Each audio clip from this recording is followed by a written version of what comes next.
నిరక్షకుడు ప్రభువైన యేసుక్రీస్తు నామములో అందరికీ వందనాలు. వాక్యంలోకి వెళ్దాం. అందరు బైబిల్ తీసినట్లయితే ఫిలిప్పీయులకు రాసిన పత్రిక 4వ అధ్యాయం.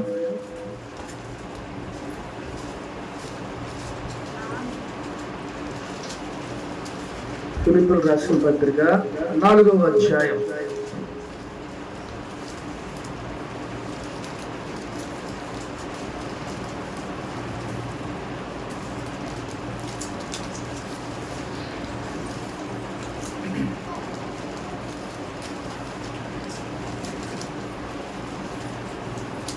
ఒక దేశంలో ఒక రాజు ఉన్నాడంట.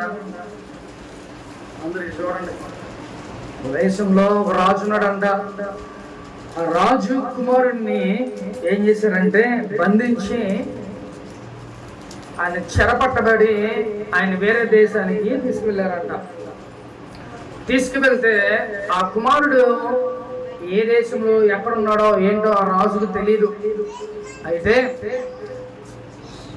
ఆ యొక్క రాజకుమారుడు పైకెక్కి పైన ఒక కోట మీద ఉంటే అటు పక్కగా ఒక దారి ఉంటే ఆ దారి గుండా ఒక ఆయన వెళ్తున్నాడంట. ఆ దారి గుండా ఆయన వెళ్తుంటే ఇప్పుడు ఈ రాజకుమారుడు ఏం చేయాలి? మా నాన్నగారికి ఏం చెప్పరా బాబు, నన్ను ఇక్కడ నుంచి తీసుకుని వెళ్తాడు, నేను ఇక్కడ ఉన్న పలానా చోట ఉన్నాను అని చెప్పి చెప్పటానికి వాడిని అంత ఎత్తు నుంచి పిలుస్తుంటే వాడు పలకట్లా. ఎంత గట్టిగా అరిసినా కూడా అవి వినపడట్లా. లేదు ఇంకేదైనా కొంచెం బిగ్గరగా అరుద్దామా అంటే మళ్ళీ ఎవరైనా అక్కడ బొట్లు లేకపోతే ఎవరైనా వింటారేమో అని చెప్పి ఆయన స్లోగా మెల్లిగా ఆయన ఎంతవరకు అంతవరకు అరుస్తున్నాడు. కానీ ఆ యొక్క బాటసారికి వెళ్ళే వాడికి వినపట్లా.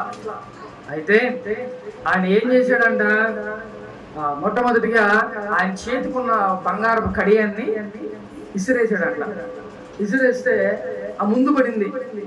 ఆ ముందు పడగానే ఆ ఇల్లేవాడు గబుక్కునే చూసుకొని, అబ్బా బంగారం దొరికింది, మావిడికి గాజులు చేయించవచ్చు అని చెప్పి టక్మని తీసుకొని మళ్ళీ ముందుకు వెళ్ళిపోతున్నాడు. ఏమనే దేవా, నాకు బంగారం ఇచ్చు, థ్యాంక్స్ అయ్యా అని చెప్పి ముందుకు వెళ్ళిపోతున్నాడు అంట. మళ్ళీ అలాగే చేతుకున్న ఉంగరాన్ని కూడా విసిరాడంట, తగిలిద్దామని. అది మళ్ళీ ముందు పడగానే మళ్ళీ అది తీసుకొని చక్కగా సంతోషంగా ముందుకి వెళ్తాడంట. అంటే ఇప్పుడు ఆడి దేని సంతోషంగా ఉన్నాడు? ఏమంటే బంగారం దొరికిందని చక్కగా సంతోషంగా ఉన్నాడు.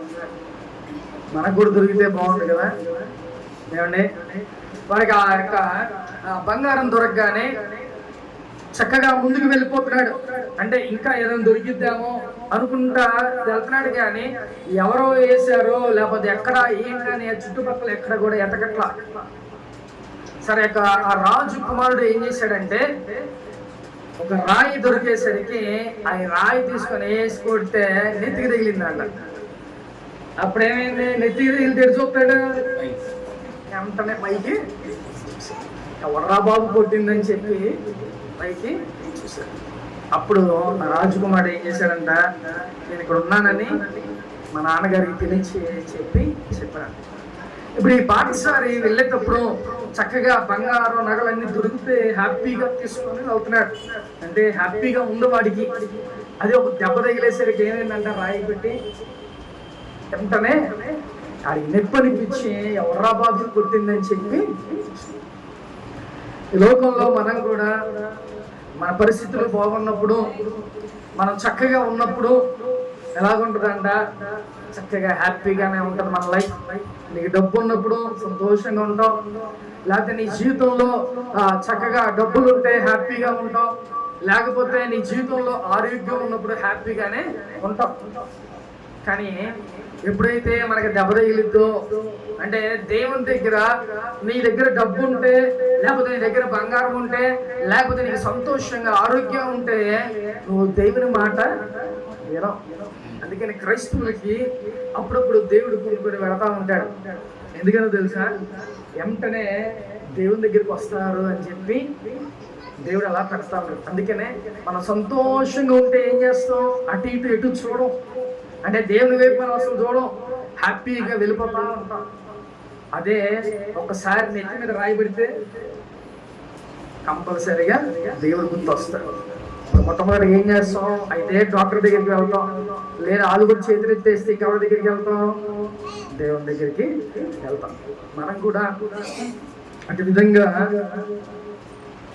హ్యాపీగా ఉన్నప్పుడు, సంతోషంగా ఉన్నప్పుడు మనకి దేవుడు గుర్తురాడు, లేకపోతే మన బంధువులు, లేకపోతే ఇంకోళ్ళు మనకు గుర్తురారు. కానీ మనకి ఎప్పుడైతే దెబ్బ తగిలితో అప్పుడు ఆ టైంలోనే దేవుడు మనకి గుర్తొస్తాడు. కాబట్టి ఇక్కడ ఉన్న అందరికి కూడా అలాంటి సిచ్యువేషన్ చాలా ఎదురై ఉంటాయి. మన దగ్గర డబ్బులు ఉన్నప్పుడు మటుకి దర్జాగా, ధైర్యంగా, ధైర్యం పక్కన పెట్టడానికి గర్వం మనలోకి వచ్చేస్తుంది. నాకేంటి, డబ్బులుంటే కొంచెం ఒక ధైర్యం, దేనికైనా ఒక అవసరం పడుతుంది కదా. అంతేగాని డబ్బులే మన జీవితంలో ప్రాముఖ్యత కాదు. ప్రేమ దేవుని బిడ్డ, ఆ డబ్బులు ఒక రోజు మన దగ్గర ఉంటాయి, ఇంకొక రోజు దగ్గర ఉంటా ఉంటాయి. కాబట్టి డబ్బులు అనేది దట్ ఈస్ నాట్ ఇంపార్టెంట్, అది మన జీవితంలో అది ఇంపార్టెంట్ కాదు. అలాగే నగలు అంటావా, నీకు అవసరమైతే తీసుకెళ్ళి మళ్ళీ తాకట్టు పెడతావు కదా, నీ దగ్గర ఉంటాయా? పర్మనెంట్గా అది నేను ఇక తీయను అని అంటాక లేదు. మనకి ఏ అవసరం వచ్చినా తీసుకెళ్ళి దాన్ని. ఇప్పుడు బంగారం కూడా మనకి అంత విలువైంది కాదు. కాబట్టి ఈ లోకంలో మనకి ఏదయ్యా విలువైంది అంటే కేవలం యేసయ్యే మనకి విలువైనడు. కాబట్టి ఈ లోకంలో నువ్వు ఎంత సంతోషంగా ఉన్నా నువ్వు దేవుని దగ్గరికి రావాలి. లేకపోతే ఎన్ని ప్రాబ్లమ్స్ ఉన్నా, ఎన్ని సమస్యలు ఉన్నాయి, నీకు పీకలు దాకా ఉన్నాయి, అవన్నీ ఉన్నా సరే నువ్వు మళ్ళీ దేవుని దగ్గరికి రా. అంటే సంతోషంలో ఉన్నప్పుడు నువ్వు దేవుని దగ్గరికి రా, లేకపోతే బాధలో ఉన్నా సరే నువ్వు దేవుని దగ్గరికి రా. అప్పుడే నువ్వు నిజమైన క్రైస్తవుడు. అంతేగాని ఒక్కొక్కసారి ఎవరొస్తుని అడిగితే ఏంట్రా ప్రార్థన చేసుకుంటున్నావు అంటే, ఎక్కడ ఫుల్ సమస్యలు, బాధలు, ఆ టెన్షన్ చేసుకోలేకపోతున్నా అని అంటున్నా. నువ్వు ఆ టైంలో ఉన్నప్పుడే నువ్వు ఎక్కువ సమయం ప్రార్థన చేసుకో. అంతేగాని నాకు ఈ బాధలు ఉన్నాయి కదా, ఈ టెన్షన్స్తో నేనేం ప్రార్థన చేస్తా అని అనుకో. మాకు ఆ బాధల్లో, సమస్యల్లో మనం కన్నీరు కాచి ప్రార్థన చేయాలి. అప్పుడే దేవుడు మన పక్షాన కార్యం చేస్తాడు. నిజంగా ఆ యొక్క యవనస్తున్న తమ్ముడిని అట్లా అడిగి నేను అప్పుడే అన్నా, ఒరే బాబు, ఆపదలు వచ్చినప్పుడే నువ్వు ప్రార్థన చేసుకో.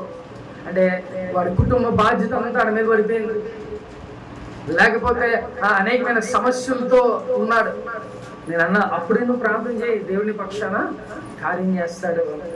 అయితే ఆ డైలాగ్ వేశాడు, ఇన్ని బాధల్లో ఉంటే ఏం ప్రార్థన చేస్తావు అన్నయ్య అని చెప్పానంటే, నేను చెప్పా, బాధల్లో ఉన్నా, సమస్యల్లో ఉన్నా, ఎలాగైనా ఉన్నాయి, నువ్వు మటుకి ప్రార్థన మటుకి మానమాకు.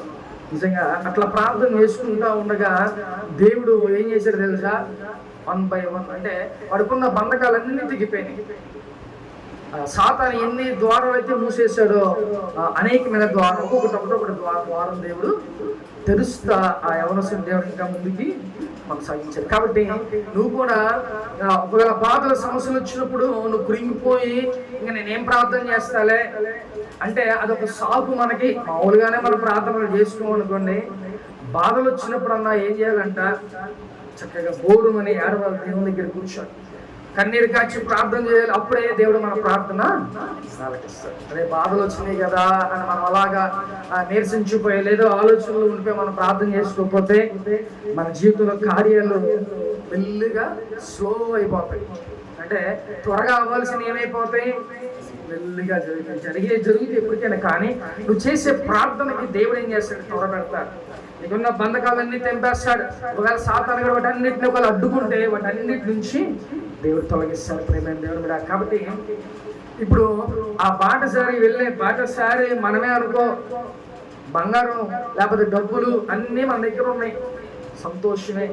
కానీ దేవుని వైపే నువ్వు చూడట్లా. ఒక్కసారి జ్ఞాపకం చేసుకో ప్రేమైన దేవుడు కూడా. డబ్బులు లేదా బంగారం ఏది కూడా మనకి శాశ్వతంగా. నువ్వు ఎవరి వైపు చూడాలంట? ఈ డబ్బులు ఉన్నాయి, ఒకవేళ డబ్బులు లేకపోయినాయి, లేకపోతే నీ దగ్గర ఏది ఉన్నా లేకపోయినా కూడా నువ్వు ఎవరి వైపు చూడాలి? యేసయ్య వైపు చూడాలి. అదే బంగారం ఒకసారి వేసినప్పుడు చక్కగా ఎవడేసాడని పైకి చూస్తే కనబడేవాళ్ళుగా, కానీ ఉంది కదా అని హ్యాపీగా మన లైఫ్ అలా అయిపోతాం. కానీ ఎప్పుడైనా సరే ఎవరి జీవితాల్లో అయినా కూడా దేవుడు కంపల్సరీ ఏదో ఒక ముళ్ళు, ఏదో ఒక చిన్న లోటు, ఏదో ఒకటి దేవుడు పెడతానే ఉంటాడు. కాబట్టి వాటన్నిటిని గ్రహించుకొని దేవుని వైపు మనం చూసేవారిలాగా లోకంలో ఉండాలి. హల్లెలూయా. చూద్దాం ఒకసారి ఫిలిప్పీయులకు రాసిన పత్రిక 4వ అధ్యాయం 6వ వచనం చదువుకుందాం. దేనిని గూర్చి చింతపడకుడి కానీ ప్రతి విషయములోను ప్రార్థన విజ్ఞాపనముల చేత కృతజ్ఞతాపూర్వకముగా దేవునికి తెలియజేయుడి. చాలు. హల్లెలూయా. దేని గురించి కూడా చింతపడకూడదంట. అంటే దేని గురించి కూడా చింతపడకూడదు. ఫస్ట్ ఆఫ్ ఆల్ మన జీవితంలో ఒకవేళ అప్పులు ఉన్నాయా, లేకపోతే అనారోగ్యం ఉందా, లేకపోతే ఇంకా ఏదైనా సమస్యలు ఉన్నాయా, వాటిని బట్టి నువ్వేం చేయకూడదంట, చింతించకూడదు. మన మనుషులుగా మనం ఏమైపోతామంట, చిన్నది ఏదైనా ఆలస్యమైనా లేకపోతే మనకి ఏదైనా అవసరమైనా వాటిని బట్టి మనం ఏమవుతామంట, చింతపడిపోతాం, కృంగిపోతాం, బాగా డిప్రెషన్కి లోనైపోతాం. కాబట్టి ఇక్కడ అపొస్తలుడైన పౌలు ఈ ఫిలిప్పీలు రాసిన ఆ యొక్క సంఘానికి ఆ పౌలు ఏం చెప్తున్నారో తెలుసా? దేని గురించి కూడా మీరు చింతించుకోరు. ఈ రోజు మంది, రేపు మందగా కదా, ఈ రోజే మంది. ఇప్పుడు మనం ఒకవేళ బయటికి వెళ్తే ఏమైందో తెలియదు కదా. కాబట్టి ఈ రోజే మంది, రేపుడు దినం మంది కాదు మంది అని కూడా. కాబట్టి ఒకవేళ నువ్వు ఏ అవసరత కోసం అయితే ఒకవేళ నువ్వు ఆలోచిస్తున్నావేమో, ఏ ఇబ్బందుల గురించి అయితే నువ్వు ఆలోచిస్తున్నావేమో, నా దేవుడు అటన్నిటిని చూస్తున్నాడు. నీ యొక్క ఇబ్బందిని, నీ యొక్క ఇరుకుని, నీ యొక్క ప్రతి సమస్యని ఆయన చూస్తున్నాడు. అరే నన్ను ఎవరు చూడట్లేదు, నేను ఎంతగా ప్రార్థన చేస్తున్నా, నా పక్షాన దేవుడు ఏ కార్యం చేయట్లేదు అని నువ్వు అనుకుంటున్నావు. కానీ మనుషులు చూడకపోవచ్చు, కానీ నా దేవుడిని ఇంకా ఎప్పుడు చూస్తున్నాడు. కాబట్టి ఏ సమస్యలో ఉన్నారో, ఏ ఇబ్బందుల్లో ఉన్నారో, లేదా ఏ బాధలో ఉన్నారో అవన్నీ దేవుడు చూస్తూనే ఉంటాడు. కాబట్టి అలాంటి దేవుని వైపు మనం కూడా చూడాలి. దేని గురించి కూడా మనం చింతపడకూడదు. అది ఏదైనా సరే. అందుకే పౌలు చెప్తున్నాడు, దేని విషయంలో అయినా, అంటే ఒక దీని గురించో లేకపోతే దాని గురించో అని చెప్పట్లా, ప్రతి దాని గురించి కూడా, దేని గురించి కూడా మీరు చింతపడొద్దు అని చెప్పి పౌలు చెప్తున్నాడు. హల్లెలూయా. కాబట్టి ఒకవేళ నువ్వు అలా చింతపడుతున్నావేమో, వాటన్నిటి గురించి మనం చింతపడుకోకుండా చక్కగా దేవుని యొక్క మనం ఉండాలి. అలాగుంటే ఏంటంటే చూడండి ఒకసారి, ప్రతి విషయంలోనూ ప్రార్థన విజ్ఞాపనల చేత కృతజ్ఞతాపూర్వకముగా విన్నపములు దేవునికి తెలియచేయండి. హల్లెలూయా.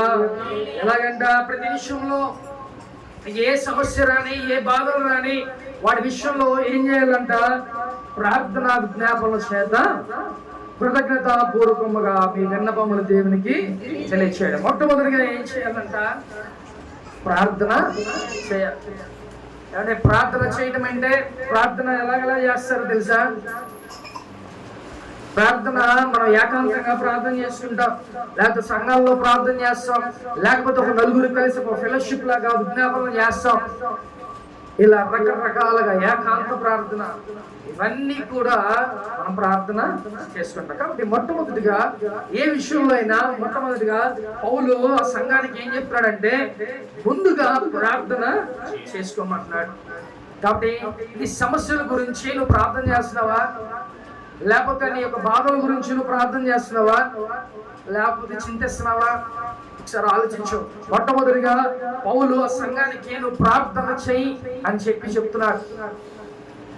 కాబట్టి ఈరోజు ఎవరైతే ఏ బాధలు ఉన్నారో, ఏ సమస్య ఉన్నారో తెలియదు, కానీ మొట్టమొదటిగా నువ్వేం చేయాలో తెలుసా?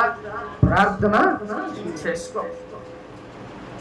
చక్కగా నీ యొక్క ఏకాంత ఆ గదిలో, లేకపోతే నీ ఏకాంతంగా ఉన్న ఆ రూమ్ లో చక్కగా నువ్వు ప్రార్థన చేయి.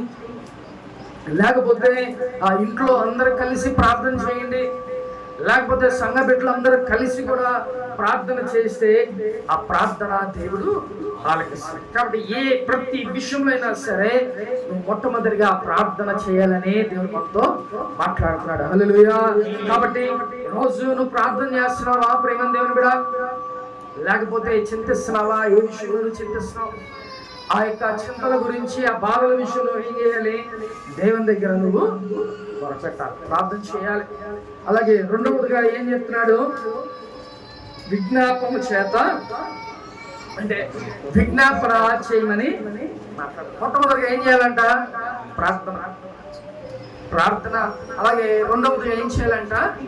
విజ్ఞాపన చేయాలి. విజ్ఞాపన అంటే ఏంటండి? విజ్ఞాపన అంటే ఎవరు చెప్తారా? తెలుసుకుంటారా? ప్రార్థన అంటే ఇప్పుడు చెప్తాగా, మరి విజ్ఞాపన అంటే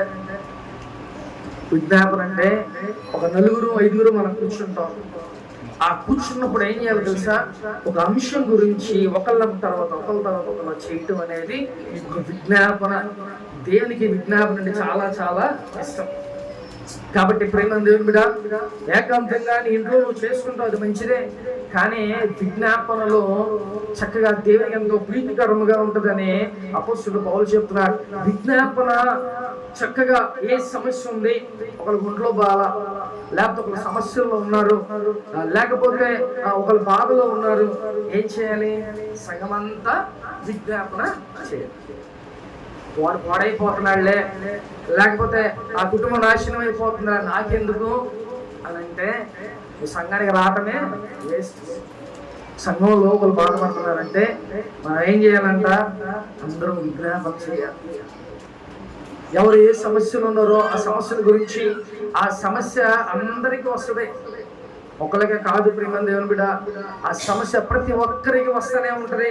కాబట్టి ఒకరి గురించి ఒకరు సహకరించుకొని విజ్ఞాపనలు కంపల్సరిగా చేయమని అపోస్తలుడు పౌలు చెప్తున్నాడు. కాబట్టి మీరు అటు విధంగా విజ్ఞాపన చేస్తున్నారా? ఒకసారి ఆలోచించండి ప్రియమైన దేవుని బిడ్డ. ప్రార్థన ఓకే మనం చేసుకుంటాం ఇంట్లో, లేకపోతే ఏకాంతంగా చేసుకుంటాం. కానీ విజ్ఞాపన ఎలాగా?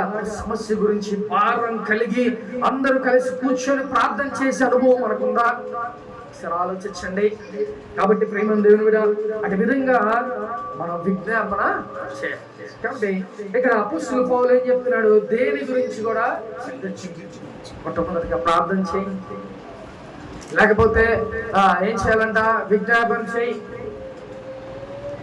2 విషయాలు పౌలు చెప్తున్నాడు. కాబట్టి ఈరోజు నువ్వు కూడా ప్రార్థన చేస్తున్నావా? నువ్వు కూడా విజ్ఞాపనలు చేస్తున్నావా? నీ గురించి, లేకపోతే నీ సంఘం గురించి, లేకపోతే నీ యొక్క ఇరుగు పొరుగు వారి గురించి నువ్వు ప్రార్థన చేస్తున్నావా? ప్రేమ దేవుని బిడ్డ, ఒకసారి ఆలోచించాం. అపోస్తలుడు పౌలు ఫిలిప్పీ సంఘానికి ఈ విధంగా చెప్తున్నాడు. కాబట్టి సంఘమా ఒకసారి జ్ఞాపకం చేసుకో. నీకు ఏ సమస్యలు రాని, ఏ చింతలో ఉన్నాయి, ఆ చింతలో నువ్వు ప్రార్థన చేయి. తర్వాత నువ్వు విజ్ఞాపన చేయి. ఒక 4గురిని నువ్వు గ్యాదర్ చేసుకొని నీకులాగా ప్రార్థన చేసేవాళ్ళు, లేకపోతే నీకన్నా ఎక్కువ ప్రార్థన చేసేవాళ్ళని నువ్వు బతివులాడుకొని ఆయన పిలుచుకొని ఇంట్లోనో సంఘంలోనో కూర్చొని ప్రార్థన చేసే అనుభవం మనకి. ఇటు విధంగా విజ్ఞాపన చేస్తే నాకు విడుదల వస్తుంది. ఇటు విధంగా విజ్ఞాపన చేస్తే నాకున్న సమస్తం దేవుడు క్లియర్ చేస్తాడు, అది ఆలకించి అనే యొక్క జ్ఞానం మనకి ఉండాలి. వాక్యం వెళ్ళటమే కాదు, వాక్యాన్ని విని దాని ప్రకారం మనం నడుచుకుంటేనే దేవుడు మన జీవితాల్లో కార్యాలు చేస్తాడు. ఏమండి, దేవుడు ఏం చెప్తున్నాడు? ప్రార్థన చేయండి రా బాబు, నీ యొక్క బాధలు నేను తీరుస్తానని చెప్తున్నాడు. ఇప్పుడు దేవుని మాట, ఈ మాట నువ్వు వింటేనే కదా, నువ్వు వింటే నీ జీవితంలో కార్యం జరిగిద్ది, లేకపోతే ఎలా జరిగిద్ది? కాబట్టి నువ్వేం చేయాలంట? ప్రార్థన విజ్ఞాపన కంపల్సరీగా చేయాలి. హల్లెలూయా. చూద్దామా నెక్స్ట్ ఇంకేంటిది? కృతజ్ఞతాపూర్వకముగా మీ విన్నపములు దేవునికి తెలియజేయండి. హల్లెలూయా. కాబట్టి దేవుడు చిన్నప్పటి నుంచి ఇప్పటి వరకు దేవుడు ఎన్నో అద్భుతాలు మన జీవితాల్లో చేసి ఉంటాడు కదా. అప్పుడు నువ్వు ఏ బాధలో ఉన్నావో, లేకపోతే ఏ సమస్యలో ఉన్నావో, ఆ సమస్యలు బట్టి దేవునికి ఏం చేయాలయ్యా? గతకాలం ఆ జీవితంలో ఎన్నో అద్భుతాలు మీరు చేశారు, కాబట్టి ఈ యొక్క కార్యం కూడా మీరే చెయ్యాలి. అంటే దేవునికి ఒక పక్కన కృతజ్ఞతాస్తుతులు చెల్లిస్తా. అంటే అయ్యా, ఈ కార్యాలు నా జీవితంలో చేసావు, నన్ను యాక్సిడెంట్ తప్పించావు, లేకపోతే నా అప్పుల బాధలు తీర్చావు, లేకపోతే నాకున్న అనారోగ్యాన్ని తీసివేసేసావు. ఇవన్నీ ఆయనకి థ్యాంక్స్ గివింగ్ గా నువ్వు కృతజ్ఞతాస్తుతులు చెల్లిస్తూ ఏం చేయాలంట? ఇప్పుడున్న సమస్య గురించి నువ్వు ప్రార్థన చేయాలి. అటు విధంగా నువ్వు ప్రార్థన చేస్తున్నావా ప్రేమ దేవుని మీద?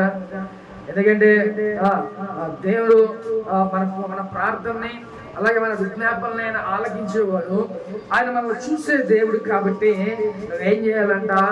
ప్రార్థన విజ్ఞాపనలు కంపల్సరిగా చేయాలి. అలాగే కృతజ్ఞత కలిగి చక్కగా కృతజ్ఞత కలిగి నీ విన్నపాలన్నీ దేవుని సన్నిధికి చేయాలి. ఇటు విధంగా నువ్వు నడుచుకుంటున్నావా? ఒకసారి ఆలోచించుకో ప్రియమైన దేవుని బిడ్డ.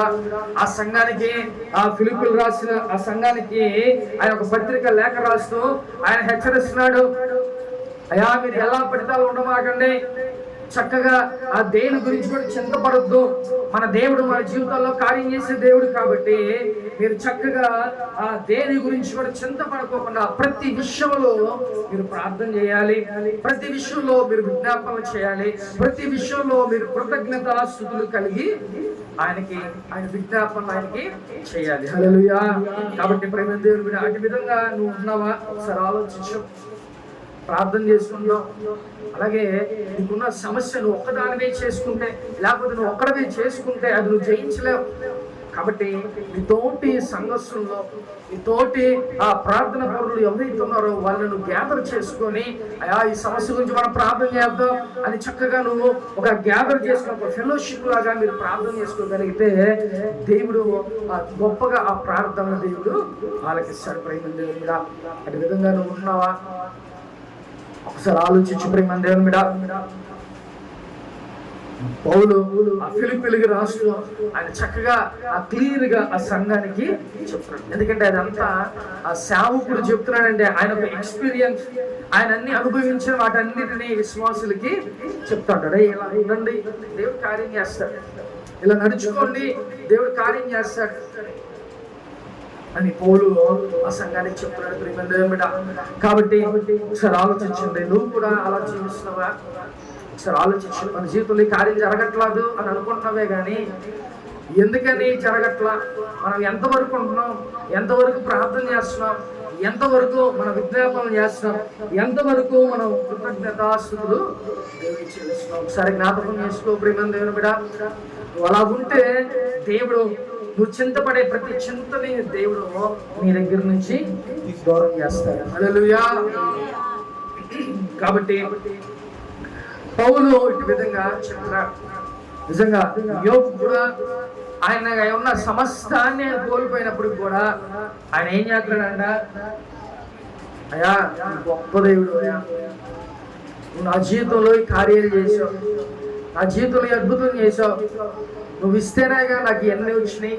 కాబట్టి ఇవన్నీ తీసేసినా కూడా, నాకు సమస్తం పోయినా కూడా ఏం చేస్తాడంట? దేవుడు ఒక్క మాట కూడా అనట్లా. తన స్నేహితులు లేకపోతే తన భార్య వచ్చి కూడా, ఇంకేం దేవుడయ్యా, మొత్తం సమస్తం కోల్పోయి నువ్వు రోడ్డు మీద ఉన్నా కూడా ఇంకా దేవుడు అంటావేంటయ్యా అని చెప్పి తన భార్య అన్నా కూడా యోబు ఏమన్నాడంట? దేవుడే నాకు ఇచ్చాడు, దేవుడే తీసుకున్నాడు. ఒకవేళ మళ్ళీ ఆయన చిత్తమైతే మళ్ళీ ఆయన తిరిగి నన్ను గొప్పగా ఆశీర్వదిస్తాడనే మాట చెప్తున్నాడు. కాబట్టి ఒకవేళ మనం కూడా రోడ్డు మీద పడిపోయినా, ఇక మనకి ఏ సోర్స్ లేకపోయినా, అసలు ఏమి మన దగ్గర లేదు ఇక ఆధారం అనుకుంటే, ఇక మన ఆధారం ఎవరయ్యా అంటే మన యేసయ్య ప్రేమ దేవుని మీద.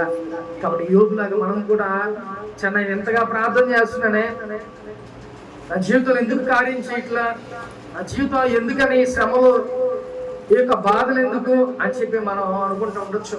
కానీ నా దేవుడు ఒక టయానికి దేవుడు నీకు సహాయాన్ని పంపిస్తాడు. యోబు కూడా రోడ్డు మీద పడిపోయాడు. తన స్నేహితులు, బంధువులు ఎంతమంది ఎన్ని మాటలు అన్నా, తన భార్య అన్నా కూడా ఒకటే మాట, నా దేవుడు ఇచ్చాడు, నా దేవుడే తీసుకున్నాడు. కాబట్టి అంత విశ్వాసం మనకుంటే నువ్వు రోడ్డు మీద పడిపో, నువ్వు అసలు ఏది నీ జీవితంలో ఏది లేకపోయినా కూడా దేవుడు నీవు అనుగ్రహిస్తాడు ప్రేమ దేవుని మీద. కాబట్టి అనేకమైన సార్లు మనం కూడా మన జీవితంలో అనుకుంటా ఉంటాం, నా దేవుడు ఏది నాకు చేయట్లా, మేము ఈ పరిస్థితుల్లో ఉన్నా కానీ దేవుడు నన్ను చూడట్లా అని అనుకుంటా ఉండొచ్చు. సమస్తం ఆయనకి తెలుసు. ఈ తల వెంట్రుకు రాలటం కూడా ఆయనకి తెలుసు. లోకంలో సైంటిస్టులు అన్ని కనుక్కున్నారు, కానీ మన తల వెంట్రుకలు ఎన్నో అనే వాటిని కూడా లెక్క పెట్టలేక ఉన్నారు. అంటే మన దేవుడు మన తల వెంట్రుకలను కూడా లెక్కించే ఉన్నాడు. తల వెంట్రుకలు రాలటం కూడా ఆయన చిత్తమై ఉంది ప్రియమైన దేవుని బిడ్డ. కాబట్టి నీ జీవితంలో ఏ పరిస్థితులు గుండా నువ్వు వెళ్తున్నావు, ఆ పరిస్థితులన్నీ ఆయనకు తెలుసు. ఆ పరిస్థితులన్నీ ఆయన చూస్తున్న దేవుడు. కాబట్టి నువ్వు కానీ ఆయన పక్షాన ప్రార్థన చేయగలిగితే, నువ్వు కానీ విజ్ఞాపనలు చేయగలిగితే, నువ్వు కానీ కృతజ్ఞతాస్తుతులు చెల్లించగలిగితే దేవుడు నీ జీవితంలో గొప్ప కార్యం జరిగిస్తాడు. హల్లెలూయా. ఎప్పుడైనా బాధ వస్తేనే మనకు దేవుడు గుర్తొస్తాడు, లేకపోతే ఏ సమస్య వస్తేనే దేవుడు మనకు గుర్తొస్తాడు. ఏమంటే ఆ ఒక పాఠశాల వెళ్ళేటప్పుడు ఆ వ్యక్తి సంతోషంగా ఉన్నప్పుడు ఏం గుర్తురా అలా, కానీ ఎప్పుడైతే రాయి పెట్టి కొట్టారో అప్పుడు ఏమన్నాడట, వెంటనే దేవుడు. కాబట్టి మన జీవితంలో కూడా మనం సంతోషంగా ఉన్నప్పుడు దేవుడు గుర్తుండాలి, బాధలో ఉన్నప్పుడు కూడా దేవుడు మనకి గుర్తుండాలి. హల్లెలూయా. అటు విధంగా దేవుణ్ణి మనం అనేకమైన సార్లు మనం మర్చిపోతూ ఉంటాం. నీ దగ్గర బాధ వస్తేనే దేవుడు గుర్తొస్తాడు, లేకపోతే ఏదైనా సమస్య వస్తేనే దేవుడు గుర్తొస్తాడు. నువ్వు సంతోషంగా ఆనందంగా ఉన్నప్పుడు బట్టికి మన ఇష్టానుసారంగా మనం జీవిస్తూ ఉంటాం. కానీ దేవుడు మనల్ని మటుకు ఒక రాయి పెట్టి కొట్టేలాగా మనం చేసుకోవద్దు. కూడా నువ్వు సంతోషంగా ఉన్నావా, చక్కగా దేవునికి కృతజ్ఞతాస్తుతులు చెల్లించు. ప్రభువా, ఇంత సంతోషాన్ని ఇచ్చావు, ఏ బాధలు లేకోకుండా, అందుబట్టి నీకు స్తోత్రములయ్యా అని మనం ఆయనకి థ్యాంక్స్ చెప్పాలి, కృతజ్ఞతాస్తుతులు చెల్లించాలి. ఒకవేళ నువ్వు బాధలో ఉన్నావా, అయ్యా ఈ బాధల్ని భరించే శక్తి నాకు, ఈ బాధల నుంచి త్వరపెట్టి నాకు విడుదల దయచేయండి అయ్యా అని ప్రార్థన చేయగలిగితే దేవుడు నీ పక్షాన్ని ఉంటాడు. ఒక్కొక్కసారి నీ జీవితంలో ఆలస్యమయ్యే కార్యాలు ఎందుకు ఆలస్యం అవుతాయో తెలుసా? ఒక్కొక్కసారి నీకు గుణపాఠం లాగా దేవుడి కార్యం నువ్వు అడగగానే రేపే చేయడు. దేవుడు నువ్వు అడగగానే రేపే చేస్తే దేవుడు చాలా చీపుగా కనబడుతూ ఉంటాడు నీకు. దేవుడు నేను ఒకవేళ అడిగావు అనుకో, ఇక నీ పని అయిపోయింది, ఇక మనం ఒక రోడ్డు మీద పడిపోతాం అన్న టైంలో దేవుడికి సహాయాన్ని పంపిస్తాడు. అంత గొప్ప కార్యాన్ని దేవుడు చేస్తాడు. లాస్ట్ లో కూడా దేవుడు నీ పక్షాన కార్యం చేయగలడు ప్రియమైన దేవుని బిడ్డ. కాబట్టి నువ్వు దేవుణ్ణి వదిలిపెట్టకుండా, అది సంతోషం అవ్వచ్చు, లేకపోతే బాధ అవ్వచ్చు, ఏ స్థితిలో ఉన్నా కూడా దేవుని యందు కృతజ్ఞతగా కలిగి నువ్వు ప్రార్థన చేయాలి. అలాగే నువ్వు విజ్ఞాపనలో చేయాలి ప్రియమైన దేవుని బిడ్డ. అదే విధంగా నీ జీవితం ఉందో లేదో ఒకసారి ఆలోచించుకో. అటు విధంగా నువ్వు ఉండగలిగితే దేవుడు నీ జీవితంలో కార్యం చేస్తాడు. హల్లెలూయా. చూద్దాం ఒకసారి అదే ఫిలిప్పీయులకు రాసిన పత్రిక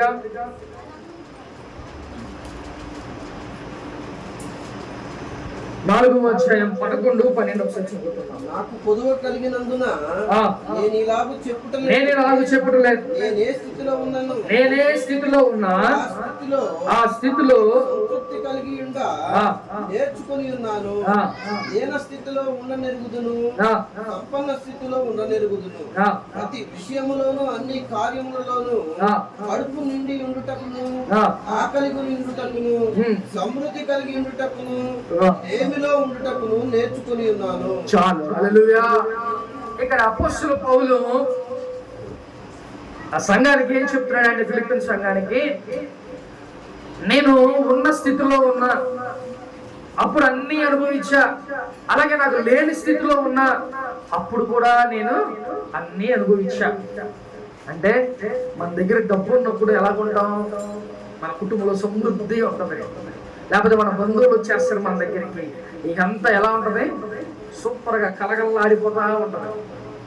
ఒకవేళ డబ్బులు లేకపోతే సమృద్ధి ఉండదు, బంధువులు ఎవరు మన దగ్గరికి రారు, మళ్ళీ ఎవడ పలకరించడం, మళ్ళీ ఎవరు కూడా దరి చేర్చడం. కాబట్టి ఆ 2 స్థితుల్ని నువ్వు అనుభవించావు కదా. ఏమండి, నీకు డబ్బు ఉన్నప్పుడు నువ్వు ఎలాగున్నావు, ఏది నువ్వు తినకపోయినా డబ్బు ఉన్నప్పుడు చక్కగా నువ్వు ఉన్నావు. అలాగే లేనప్పుడు కూడా నువ్వే ఆ పరిస్థితిని, ఆ స్థితిని నువ్వు అనుభవించాలి ప్రియమైన దేవుని బిడ్డ. ఉంది కదా, లేనప్పుడు మళ్ళీ బాధపడిపోకూడదు, మళ్ళీ దేవుడు నీకు ఇస్తాడు. అదవుతుందా?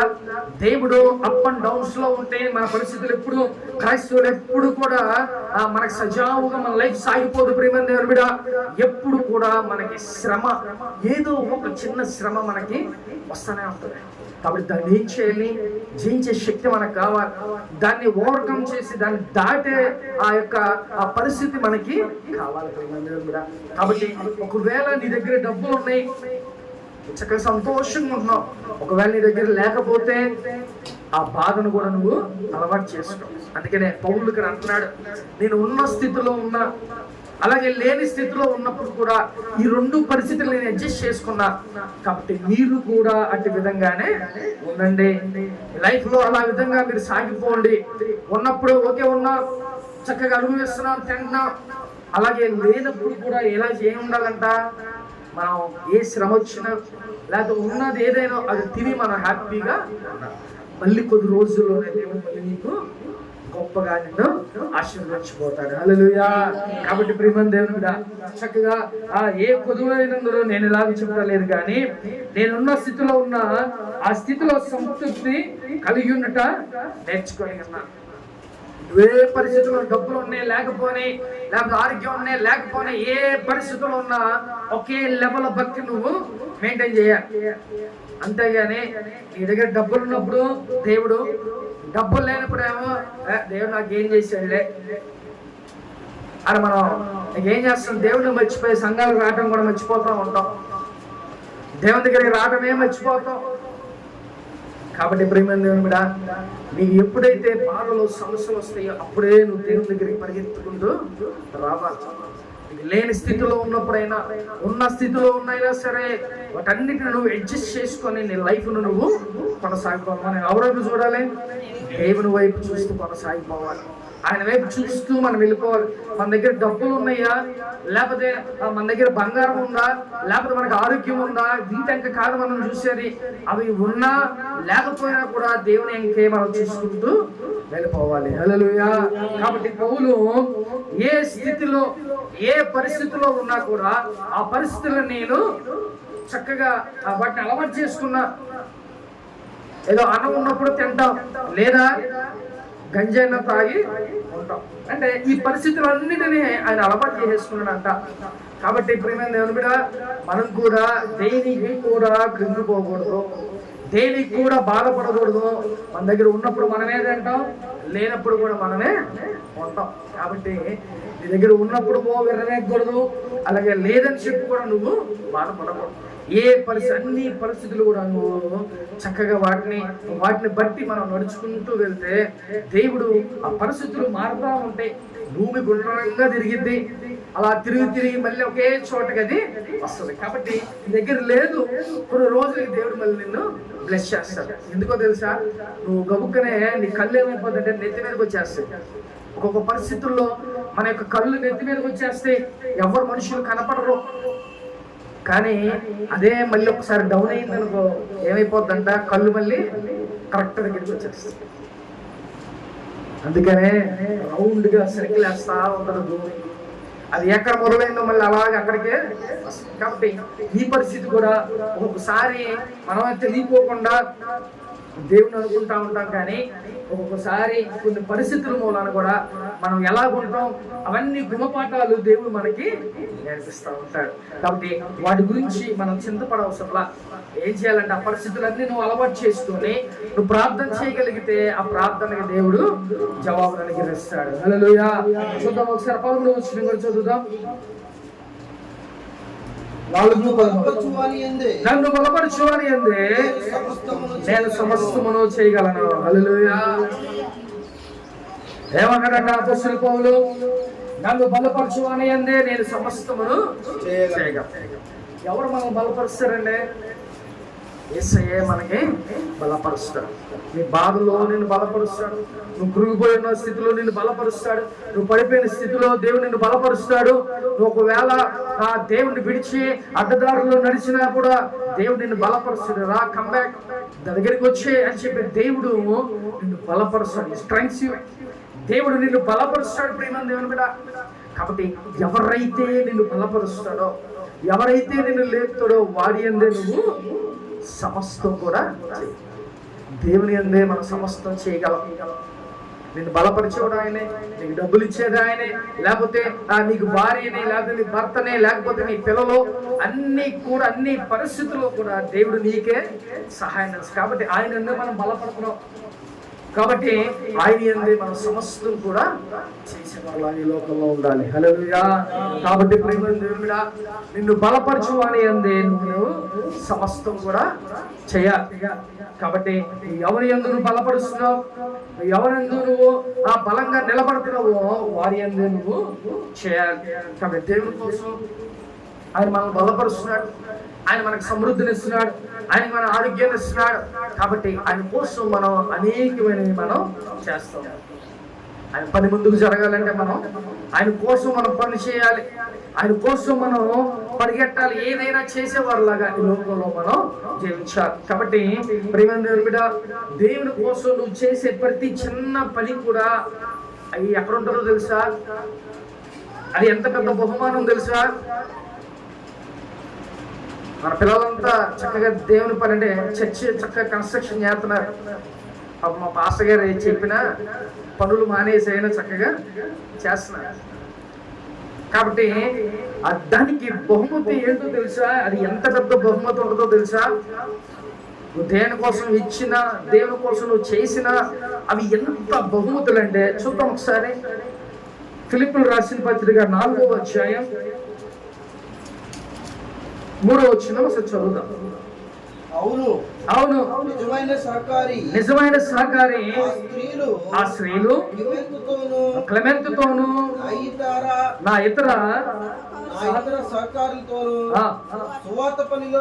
స్వార్థ పనిలో నాతో కూడా ప్రయాసపడేవారు కనుక వారికి సహాయం చేయమని ఆ సహకారుల పేర్లు చాలు. హల్లెలూయా. ఆ సహకారుల పేర్లు ఎక్కడ రాయబడింది అంట? జీవగ్రంథంలో. అంటే మన వాళ్ళు పాపం అందరూ చక్కగా మన మాట విలువ ఇచ్చి దేవుని పనిని వచ్చి చేస్తున్నారు. కానీ దానికి ఎంత పెద్ద బహుమతి తెలుసా? జీవ గ్రంథంలో ఆ పేర్లు రాయిపోయి ఉంటాయి. జోకర్ బైబిల్ గ్రంథంలో అపుస్తలుడైన పౌలు చెప్తున్నాడు, ఆయనకి సహకారంగా ఉన్న వాళ్ళు అనేక మంది ఉండేసరికి వారితో చెప్తున్నారు, నాకు సహకారంగా ఉన్నా లేకపోతే దేవునికి సహకారంగా ఉండి చేసిన ప్రతి ఒక్కరి వారి పేర్లు ఎలా ఉంటాయంట? జీవ గ్రంథంలో పేర్లు రాస్తున్నారు. కాబట్టి నువ్వు దేవునికి ఇచ్చే విషయాల్లో, లేకపోతే నువ్వు చేసే దేవుని పని విషయంలో చక్కగా ప్రేమ కలిగి మనం చేయగలిగితే రేపు మన పేర్లు ఎక్కడ ఉంటాయంట? జీవ గ్రంథంలో మన పేర్లు ఉంటాయి. కాబట్టి నిన్ను బలపరచువని యందే నువ్వు సమస్తం కూడా చేయాలి. కాబట్టి ప్రియమైన దేవుని బిడ్డ, చక్కగా దేవుని యందు మన ప్రతి విషయం కూడా ఆయన పనికి ఏది అవసరమో అవన్నీ మనం చేసేవారిలాగా ఈ లోకంలో మనం జీవించాలి. ప్రియమైన దేవుని బిడ్డ. కాబట్టి ఒకసారి ఫిలిప్పీయులకు రాసిన పత్రిక 4:6 చదువుదాం ఆఖరిగా. దేనిని గురించి చింతపడకుడి, కానీ ప్రతి విషయములోనూ ప్రార్థన విజ్ఞాపన చేత కృతజ్ఞతాపూర్వకముగా దేవునికి తెలియచేయడి చాలు. హల్లెలూయా. కాబట్టి ఆ దేవుడు ఇక్కడ ఆ పౌలు ద్వారా సంఘానికి హెచ్చరిస్తున్నాడు, నువ్వు దేని గురించి కూడా చింతపడద్దు. ఏం చేయాలంట? ప్రార్థన చేయి, విజ్ఞాపనలు చేయి, అలాగే కృతజ్ఞత కలిగి నీ విన్నపాలన్నీ దేవుని దగ్గర నువ్వు తెలియచేయి. ప్రేమ దేవుని బిడ్డ, ఈరోజు దేవుడు మనతో సూటిగా మాట్లాడుతున్నాడు. నువ్వు దేని గురించి చింతపడుతున్నావు, ఆ చింతన ఏం చేయాలంట? దేవుని దగ్గర పెట్టు. నువ్వు ప్రార్థన చేసుకో, అలాగే విజ్ఞాపనలు చేయి. నువ్వు విజ్ఞాపన చేసేటప్పుడు నీకు అనేక మంది నీ యొక్క విశ్వాసులు, లేకపోతే నీ యొక్క సహకారులు ఎవరైతే ఉన్నారో వాళ్ళందరిని ఏం చేయాలంట? చక్కగా నీకున్న సమస్యలన్నిటి గురించి నువ్వు ప్రార్థన చేసుకుంటా తీసుకోవాలి. నీకులాగా లేకపోతే నీకన్నా ఎక్కువ ప్రార్థన చేసేవారు ఎవరైతే ఉన్నారో చక్కగా 3-4 కూర్చొని నీ యొక్క విజ్ఞాపన, నీ ఏ అవసరం ఉందో అవసరం గురించి ఎక్కువ కన్నీరు కాచి ఒక గ్రూప్, ఒక చైన్ లింక్ గా నువ్వు ప్రార్థన చేయగలిగితే దేవుడు ఏం చేస్తాడంట? ఆ చైన్స్ అన్నిటిని బ్రేక్ చేసేస్తాడు. దేవుడు ఆ చైన్స్ అన్నిటిని విడదీసేస్తాడు. కాబట్టి అలాగా విజ్ఞాపన చేయటం అలవాటు చేసుకోండి. ఖాళీగా కూర్చొని ఏ వ్యవహారాలు ముచ్చట్లు కాదు.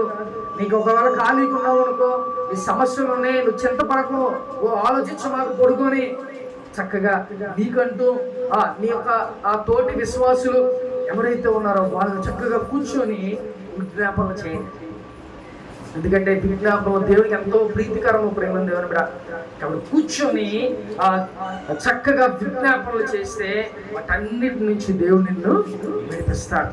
ఎందుకంటే మీకు ఒకసారి చెప్పి, ఒక కట్టెనైతే మనం ఎరవగలం, 2 లేదా 3 లేదా 4, అంతకన్నా ఇంకొకటి యాడ్ అయినా కూడా దాన్ని మనం ఎరవలేము. కాబట్టి అందరు కలిసి ప్రార్థన చేస్తే అంత పవర్ఫుల్గా ఉంటుంది. అందుకే దేవుడు బైబిల్ గ్రంథంలో చెప్తున్నాడు, విజ్ఞాపనలు నాకు ఎంతగానో ప్రీతికరం అని చెప్తున్నాడు. కాబట్టి నువ్వు ఏకాంతంగా ప్రార్థన చేసుకుంటావు, లేదా ఇంట్లో కుటుంబం గురించి ప్రార్థన చేసుకుంటావు, ఓకే. కానీ విజ్ఞాపన కూడా చాలా బలమైనది. చక్కగా ఒక 4 కూర్చొని ఎవరు వస్తారో వాళ్ళని చక్కగా పిలుచుకొని ప్రార్థన చేసుకోగలిగితే నీ సమస్య నుంచి నువ్వు విడిపించబడతావు. హల్లెలూయా. కాబట్టి ఈ రోజు నుంచి ప్రేమ దేవుని బిడ్డ, అటు విధంగా నువ్వు ప్రార్థన చేయగలవా? అటు విధంగా నువ్వు విజ్ఞాపనలు చేయగలవా? అటు విధంగా కృతజ్ఞతాస్తుతులు కలిగి నీ విజ్ఞాపనలన్నీ దేవుని దగ్గర చేరేలాగా నువ్వు చేయగలిగితే దేని గురించి కూడా నువ్వు చింతపడవసరం. ఈరోజు మనం వాక్యం విన్నాం, దాని ప్రకారం మనం జీవిస్తే అప్పుడు నువ్వు క్రైస్తవుల్లో ఉంటావు. విని దాన్ని ఆచరణ చేయకపోతే వేస్ట్. నువ్వు విన్నా వేస్ట్, వచ్చినా కూడా వేస్టే. జ్ఞాపకం చేసుకోండి. ముఖ్యంగా ప్రార్థన చేయండి. దేని గురించి కూడా చింతపడద్దు. ప్రార్థన చేయండి, విజ్ఞాపనలు చేయండి.